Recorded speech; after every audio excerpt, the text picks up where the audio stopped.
नमस्कार, मैं हूं पंडित कैलाश नंद जोशी और आप देख रहे हैं मेरा यूट्यूब चैनल संस्कृति शेष। आज मैं लेकर के आया हूं सूर्य नारायण भगवान जब उच्च के हो रहे हैं तो मिथुन राशि के जातकों के लिए यह सूर्य नारायण भगवान का उच्च का होना मेष राशि में गोचर किस प्रकार से आपको लाभ देने जा रहा है।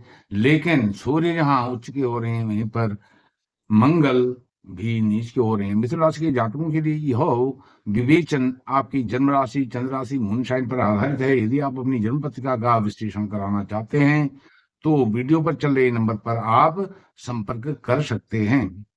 मित्रों,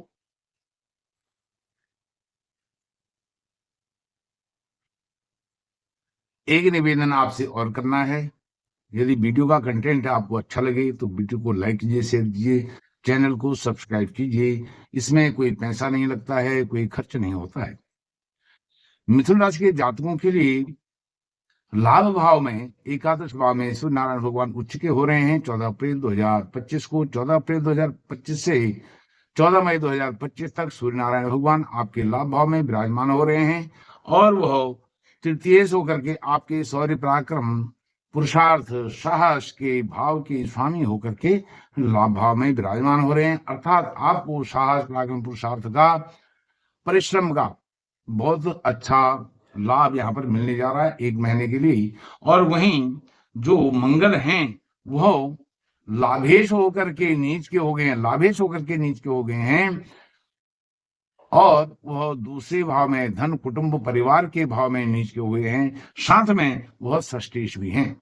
छठे भाव के स्वामी ऋण रोग शत्रु और आपके कॉम्पिटिटिव एग्जाम, कॉम्पिटिटिव जो प्रतिस्पर्धात्मक जीवन हमारा है, इस प्रतिस्पर्धात्मक जीवन के स्वामी होकर के दूसरे भाव में कुटुंब परिवार के भाव में विराजमान हैं। तो इस प्रकार से छठे भाव के स्वामी होने के कारण आपको घर के लिए, परिवार के लिए, चल अचल संपत्ति के लिए बहुत अच्छा संघर्ष करना पड़ेगा और इस संघर्ष के दौरान कुछ आपको हानियां भी हो सकती हैं। लाभेश होकर के जब मंगल दूसरे भाव में विराजमान है तो कुछ गलत बुरी गतिविधियों के कारण भी आपका धनागम हो सकता है, लाभ हो सकता है, पैसे का, धन का, कुटुंब भरण पोषण के लिए यह भी एक संकेत हमको यहाँ पर मिलता है। लिखा है सूर्य हुए उच्च के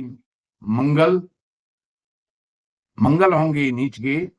इसको इस तरह से करेंगे, उच्च के सूर्य नीच के मंगल क्या होने जा रहा है, बड़ा दंगल।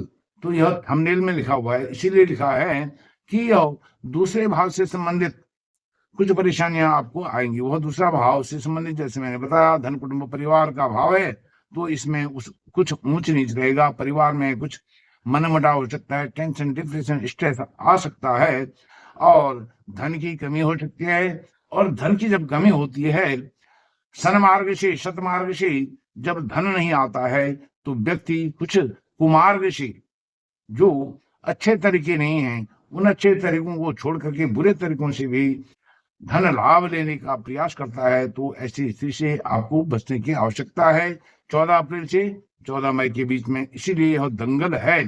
संयम, धीरज और धैर्य धारण करते हुए यह आपको पूरा महीना निकालना है मंगल के कारण। अब आते हैं सूर्य नारायण भगवान आपके लाभ भाव में तृतीय होकर के विराजमान हैं। जैसे मैंने आपको पहले बताया कि शौर्य पराक्रम पुरुषार्थ से आपको लाभ होगा, परिश्रम से लाभ होगा और साथ में आपके जो इष्ट मित्र भाई बंधु हैं उनसे भी अच्छा लाभ आपको मिलने जा रहा है। साथ में यह विपरीत राजयोग भी देता है। तृतीय होकर के वह लाभ भाव में गए हैं तो आपको अचानक कोई सिद्धि मिल सकती है, प्रसिद्धि मिल सकती है, आपका बिगड़ता हुआ कार्य यहाँ पर बढ़ सकता है, बन सकता है। और साथ में आपके जो कॉम्पिटिटिव एग्जाम हैं, कॉम्पिटिटिव एग्जाम या कॉम्पिटिटिव कोई भी किसी भी प्रकार की कोई बात है, वह एग्जाम देते हुए, प्रतिस्पर्धा में भाग लेते हुए आपको बड़े सावधान होकर के, संयम होकर के, धीरज धैर्य धारण करते हुए उसका मुकाबला आपको करना पड़ेगा। सूर्य नारायण भगवान 14 अप्रैल को सर्वप्रथम केतु के नक्षत्र में गोचर करेंगे और 27 अप्रैल तक यहाँ पर रहेंगे। केतु आपके छठे भाव में क्षमा कीजिएगा, केतु आपके चतुर्थ भाव में, चौथे भाव में सुख, ऐश्वर्य, वैभव माता जी के लाड प्यार वात्सल्य प्रेम के भाव में विराजमान है, बेसिक शिक्षा के भाव में विराजमान है, तो आपको चतुर्थ भाव से संबंधित अनेक लाभ यहाँ पर मिलने जा रहे हैं, ऐसी संभावनाएं बन रही हैं, क्योंकि केतु आपके चौथे भाव में अभी विराजमान है। और देखा जाए तो गुरु की पंचम दृष्टि भी केतु पर है, चौथे भाव पर है, तो ऐसो आराम, लग्जरियस लाइफ, साथ में लविश लाइफ, इसको बढ़ाने के लिए यह जो 14 से 27 अप्रैल का समय है, यह बहुत ही उत्तम फल देने जा रहा है। उसके बाद शुक्र के नक्षत्र में सूर्य नारायण भगवान का गोचर होगा, अर्थात भरणी नक्षत्र में। भरणी नक्षत्र शुक्र से संबंधित जो भाव हैं, आपका खर्च का भाव, द्वादश व्यय का भाव, और साथ में पंचम भाव, और पंचम भाव को सूर्य नारायण भगवान पूर्ण दृष्टि से भी देख रहे हैं, यह भी बहुत अच्छी लाभ है। शुक्र के घर को पूर्ण दृष्टि से देख रहे हैं, और शुक्र के नक्षत्र में जब वह गोचर करेंगे तो पंचम भाव, उच्च शिक्षा से संबंधित कोई स्ट्रगल आपके जीवन में चल रहा है, प्रतिस्पर्धा चल रही है, उसमें आपको सफलता मिलने जा रही है। 27 अप्रैल से 11 मई के बीच में संतान पक्ष से शुभ समाचार मिल सकता है, खुशी का समाचार मिल सकता है, प्रसन्नता बढ़ सकती है। आपकी जो पुरानी टेंशन, डिप्रेशन, स्ट्रेस था, वह समाप्त हो सकता है। और साथ में यदि आप नवविवाहित हैं तो आपको भी संतान सुख का कुछ शुभ संकेत सिंबॉलिक रूप से भी मिले, वह मिल सकता है। संतान बहुत अच्छा करेगी। संतान के जीवन में यदि संघर्ष चल रहा है, वह संघर्ष भी यहाँ पर कुछ हद तक कम होता हुआ दिख रहा है। जिनका विवाह नहीं हुआ है, उनके विवाह की भी संभावनाएं, प्रबल संभावनाएं बढ़ जाती हैं। और साथ में प्रेम संबंधों वाले जो लोग हैं, उनके प्रेम संबंधों में कुछ कमियां आ सकती हैं, क्योंकि नीच के मंगल हो रहे हैं, मंगल रक्त के कारक हैं। और अग्रेशन, गुस्सा, आवेश, यह बढ़ सकता है। गुस्से पर, आवेश पर और अग्रेशन पर, आप जो अग्रेसिव एक आचरण हो जाता है, व्यवहार हो जाता है, उस पर आपको अंकुश लगाना पड़ेगा, नहीं तो आपके प्रेम संबंध खराब हो सकते हैं। और साथ में जब द्वादश भाव से संबंधित शुक्र का अगर द्वादश का भी घर है, तो लग्जरियस लाइफ को बढ़ाने के लिए आप जो आप पैसे की कमी है, आप लोन लेकर के, उधार लेकर के, ऋण लेकर के भी अपने लाइफ को मेंटेन करने का हर भरसक प्रयास करेंगे। और साथ में तीर्थ यात्राएं तो कम होंगी, लेकिन घूमने फिरने का जो शौक है, उस शौक को आप ऋणम कृत्वा घृतम पिबेत वाली जो उक्ति है, सूक्ति है, उसको आप चरितार्थ करेंगे। पैसे आपके पास धन नहीं है, फिर भी आपके जो शौक हैं वह पूरे करने ही करने हैं। इस तरह का व्यवहार मिथुन राशि के जातकों के लिए यह 11 मई से 14 मई के बीच में रहेगा। 27 अप्रैल से 11 मई के बीच में रहेगा। और 11 मई से 14 मई के बीच में सूर्य नारायण भगवान अपने ही नक्षत्र कृतिका नक्षत्र में गोचर करेंगे।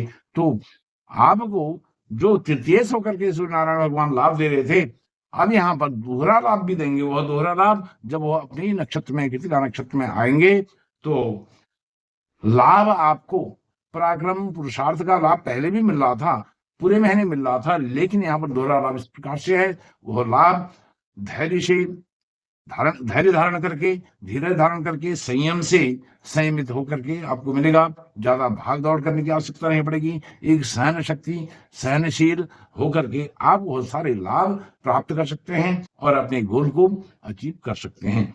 अब जो नीचे मंगल हुए हैं और उच्च के सूर्य हुए हैं, उच्च के सूर्य से अधिक कैसे लाभ लिया जाए, नीच के मंगल को कैसे न्यूट्रल किया जाए, उनको और कैसे ठीक किया जाए, उच्च कैसा वह फल करें, इसके लिए आप हनुमान चालीसा का पाठ करेंगे। नीच के मंगल बहुत अच्छा शुभ फल देंगे। अब ये मंगल नीच के सूर्य उच्च के जो हो रहे हैं, यह पूरा जब तक सूर्य उच्च के रहेंगे, मंगल नीच के बने रहेंगे और आगे तक भी बने रहेंगे। तो हनुमान चालीसा का पाठ करके मंगल को ठीक कर सकते हैं। सूर्य नारायण भगवान के लिए आप रोज अर्घ्य देंगे, तो सूर्य नारायण भगवान आपके तृतीय से, आपके साथ पराक्रम पुरुषार्थ और जो उसको संयमित रखेंगे, जो गुस्सा है, अग्रेशन है, उसको भी शांत करके रखेंगे और आपको अच्छा लाभ यहाँ पर देने जा रहे हैं। यह दो काम आप अवश्य करें। नीच के मंगल, उच्च के सूर्य आपको बहुत अच्छे रिजल्ट देंगे। सूर्य उच्च के, नीच के होंगे मंगल, क्या होने जा रहा है, बड़ा दंगल। यह वीडियो आप लाइक कीजिए, शेयर कीजिए, चैनल को सब्सक्राइब कीजिए। इस वीडियो में इतना ही। बहुत बहुत धन्यवाद। नमस्कार।